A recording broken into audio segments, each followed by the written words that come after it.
महिलाओं का बलात्कार हो रहा है, और महिलाओं का तो छोड़िए, अब लड़कों का बलात्कार हो रहा है आरएसएस कार्यालय में। उसके बावजूद भी बीजेपी को इतना कॉन्फिडेंस है कि हम जीत जाएंगे। कहाँ से आ रहा है ये कॉन्फिडेंस? ये वोट चोरी से आ रहा है, और इलेक्शन कमीशन उनकी पूरी मदद कर रही है वोट चोरी करने में।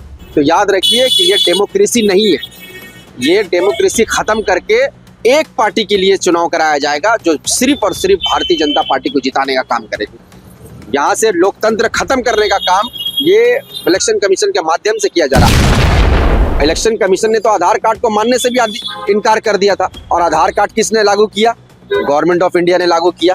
आप जमीन खरीदने जाएंगे, आधार कार्ड मांगेंगे। आप बैंक का अकाउंट खोलने जाएंगे, आधार कार्ड मांगेंगे। आप गाड़ी खरीदने जाएंगे, आधार कार्ड मांगेंगे। लेकिन आप वोटर लिस्ट में अपना नाम डालने जाएंगे तो आधार कार्ड नहीं मांगेंगे।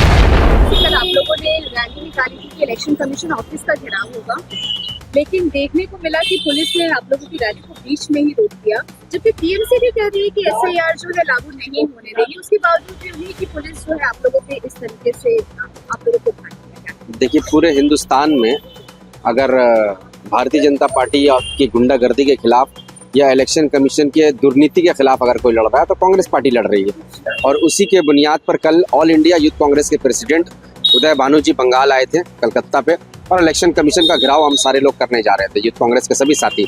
लेकिन पुलिस ने हम लोगों को 2 कदम चलते ही बैरिकेडिंग करके रोक दिया और हमारे लोगों को अरेस्ट कर लिया। तो इससे क्या साबित करना चाहती है ममता बनर्जी की पुलिस? भाई, एसआईआर पे आप लड़ रही है तो एसआईआर पे कांग्रेस पार्टी भी लड़ रही है। तो आपकी पुलिस हम लोगों को इलेक्शन कमीशन की तरफ मार्च नहीं करने दिया जा रहा है। तो ये दोहरा नीति क्यों चल रहा है बंगाल में? अगर हम भारतीय जनता पार्टी के खिलाफ लड़ रहे हैं तो आप उसमें हमारा साथ दीजिए ना। आप हमारे ही लोगों को अरेस्ट करके जेल में डालने का काम कर रही हैं। तो ये दोहरा नीति अगर आप करेंगे तो इसका भारी खामियाजा आपको उठाना पड़ेगा बंगाल में। इलेक्शन कमीशन लेकिन ये भी कह रही है कि जितने भी वैलिड वोटर्स हैं उनके नाम नहीं कटेंगे, तो फिर अगर एसआईआर होते हैं तो क्या दिक्कत है? इलेक्शन कमीशन ने तो ये भी कहा था कि हम तो 2003 का जो गाइडलाइन है उसको फॉलो कर रहे हैं, और जब उनसे गाइडलाइन मांगा गया तो वो नहीं देती है। आरटीआई लगाया गया कांग्रेस पार्टी की तरफ से, आरटीआई का कोई जवाब नहीं देती है। उस दस्तावेज को 2003 के गाइडलाइन को वो छुपा देती है। लेकिन किसी भी तरीके से योगेंद्र यादव जी ने वो 2003 का गाइडलाइन को हासिल कर लिया आज। और आज जो इंटरव्यू उन्होंने कहा कि 2003 के गाइडलाइन के मुताबिक जो एसआईआर होना था, वो एसआईआर जो बिहार में हो रहा है वो बिल्कुल गलत तरीके से हो रहा है। जितना भी गाइडलाइन जो इलेक्शन कमीशन बता रही थी 2003 का हवाला देके, वो सारी की सारी बातें झूठी हैं। क्या एसआईआर में आधार लिंकिंग को जोड़ने का असली मकसद नागरिकता पर सवाल उठाना है, जबकि ये अधिकार गृह मंत्रालय में? बिल्कुल सही बात है कि नागरिकता का अधिकार जो प्रमाण चाहिए वो गृह मंत्रालय देखेगा। इलेक्शन कमीशन का है कि आप एक ऑटोनोमस बॉडी है, आपको इलेक्शन निष्पक्ष तौर पे कराने का ये दिया गया है कि आप उसका इलेक्शन करवाएं, ना कि आप नागरिकता की जांच करें। लेकिन आप क्या कर रहे हैं? आप सरकार के गोद में जाके बैठ गए। सरकार के गोद में बैठ के आप इलेक्शन कराने का काम कर रहे हैं। मोदी जैसे भी चाहता है उस तरीके से आप हिंदुस्तान में इलेक्शन करा रहे हैं। अरे, पूरे हिंदुस्तान में नौकरी की कमी है, पूरे हिंदुस्तान में महंगाई बढ़ रही है, महिलाओं का बलात्कार हो रहा है, और महिलाओं का तो छोड़िए, अब लड़कों का बलात्कार हो रहा है आरएसएस कार्यालय में। उसके बावजूद भी बीजेपी को इतना कॉन्फिडेंस है कि हम जीत जाएंगे। कहाँ से आ रहा है ये कॉन्फिडेंस? ये वोट चोरी से आ रहा है, और इलेक्शन कमीशन उनकी पूरी मदद कर रही है वोट चोरी करने में।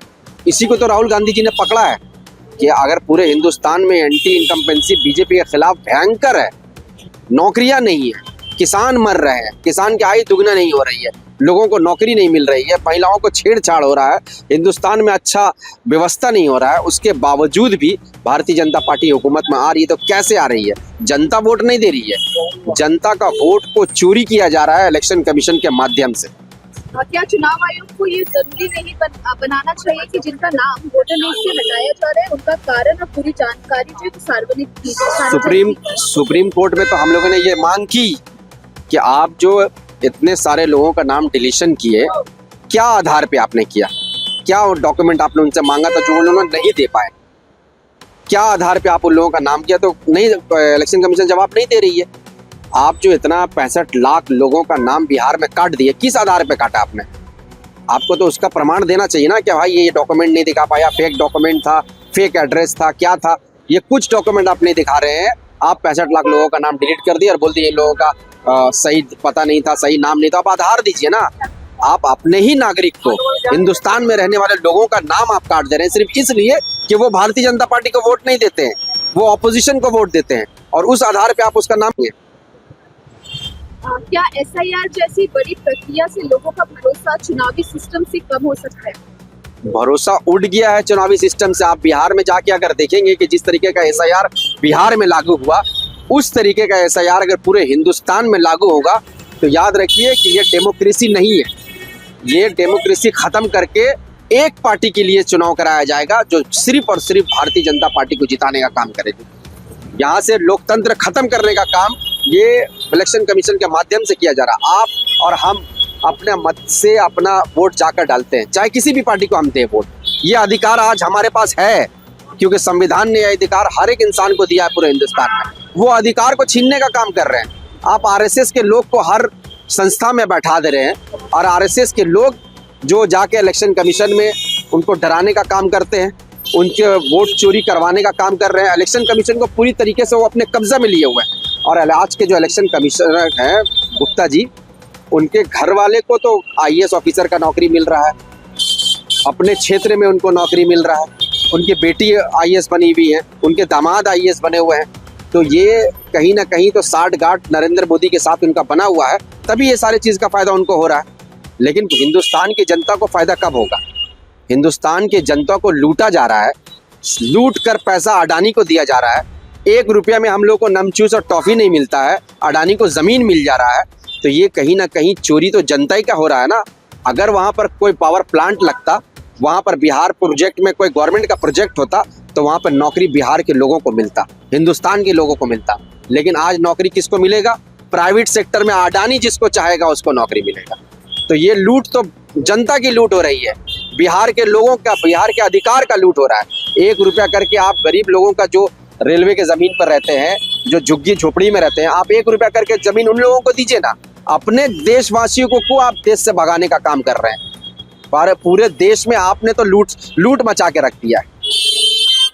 अगर SIR के दौरान किसी भी मतदाता के साथ लापरवाही या फिर अन्याय होती है तो क्या सुप्रीम कोर्ट जाने के अलावा उसके पास कोई आसान कानूनी रास्ता है? और कोई रास्ता नहीं है। उच्च न्यायालय के अलावा और कहाँ जाएंगे आप?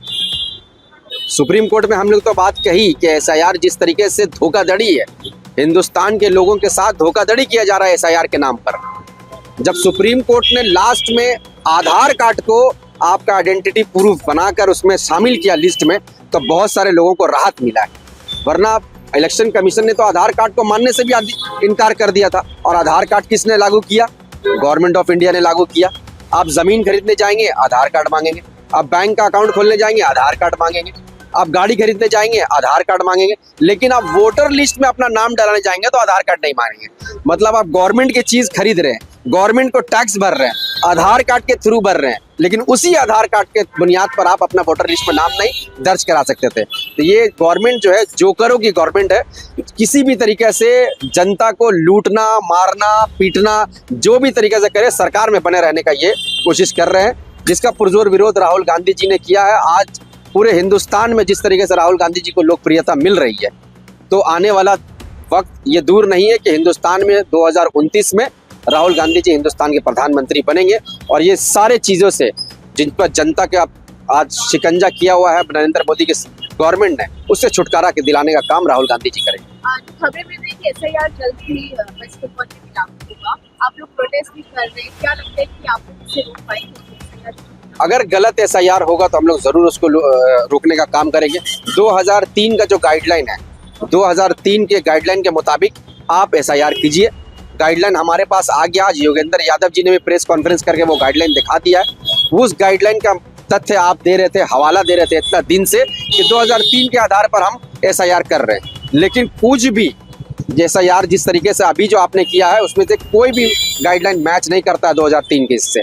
2003 में जो गाइडलाइन था, उस गाइडलाइन को आप मैच कीजिए। 2003 में तो नागरिक वोटर ID कार्ड बनाने के लिए जो उसका गाइडलाइन था, उसमें कोई डॉक्यूमेंट देने का ज़रूरत नहीं है आपको। हिंदुस्तानी होना आपके लिए काफ़ी था। जब तक किसी भी ऑफिसर को, किसी व्यक्ति के ऊपर कोई शक नहीं हो, तब तक उससे कोई डॉक्यूमेंट नहीं माना जाएगा। लेकिन 2003 के गाइडलाइन को हटाकर इन्होंने ज़बरदस्ती एक तुगलकी फरमान जारी किया है। और एसआईआर के नाम पर हमको तो ये समझ में नहीं आ रहा है कि इलेक्शन कमीशन एसआईआर कर रही है कि भारतीय जनता पार्टी एसआईआर कर रही है। आप अगर इलेक्शन कमीशन पे इल्ज़ाम लगाएंगे तो Bharatiya Janata party press conference करती है। आप आज इलेक्शन कमीशन बंगाल में एसआईआर लागू करने वाली है, तो पहले से ही भारतीय जनता पार्टी के जो एमपी हैं शांतनु जी, वो कहते हैं कि 1,20,00,000 लोगों का यहाँ पर नाम कट जाएगा। मतलब बीजेपी को पहले से मालूम है कि बंगाल में कितने लोगों का नाम कटने वाला है। मतलब ये चोर मुशेरे भाई है। इलेक्शन कमीशन और भारतीय जनता पार्टी दोनों चोर हैं और ये चोरी करके हिंदुस्तान में फिर से सरकार बनाना चाहते हैं। लेकिन जिस तरीके से जो चोरी इन्होंने बंगाल में करने का कोशिश कर रहे हैं, उसका हम लोग पुरजोर विरोध करेंगे। बड़ा से बड़ा आंदोलन होगा। गलत एसआईआर यहाँ नहीं होने। भारतीय जनता पार्टी का मिनिस्टर है। क्या आप बनना चाहते हैं एक प्रोफेशनल ब्यूटी एक्सपर्ट? तो अब आपके लिए है एक गोल्डन अपॉर्चुनिटी जो बदल सकता है आपका करियर और आपकी जिंदगी। Rubina Kazi salon and academy एक ऐसा नाम है जो आपको दे रहा है professional training, beautician, skin, hair, cosmetology के हर कोर्स में।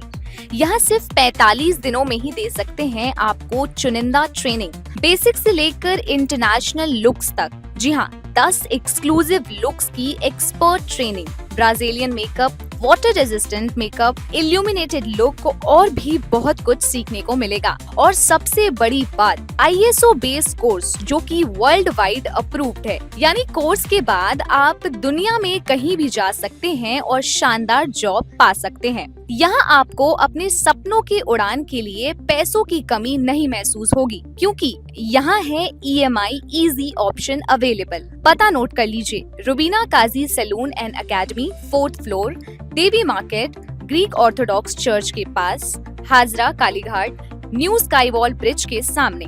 तो इंतजार किस बात का, आज ही जुड़िए रुबीना काजी एकेडमी से और बनाइए अपना फ्यूचर और भी ज्यादा ब्राइट। सीट सीमित है, तुरंत संपर्क करें इस नंबर पर।